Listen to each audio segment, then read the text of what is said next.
Welcome back. Our first practical exercise in networking is downloading the raw HTML source code of a web page. We will use the built-in URL-lib.request module, which is the standard Python library for opening URLs. 1. Importing and defining the URL. We import the necessary module and define the URL variable. For this example, we will download the HTML of the W3 Schools homepage. 2. Opening the URL. We wrap our network call in a try except block to handle connection errors.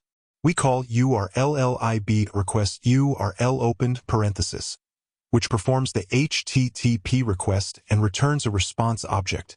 From this object, we can get the HTTP status code. A 200 code means the request was successful.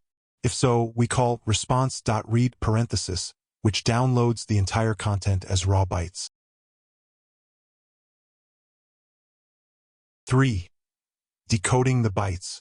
Since all network data is transmitted as binary bytes, we must convert these HTML_bytes into a readable Python string using the .decode parenthesis method, specifying the UTF-8 encoding, which is standard for web content. Finally, we print the first 500 characters of the string, which will show the raw HTML source code.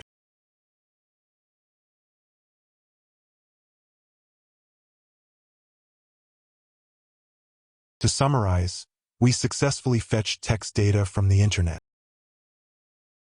Our next lecture 27.03, Downloading an Image. See you there.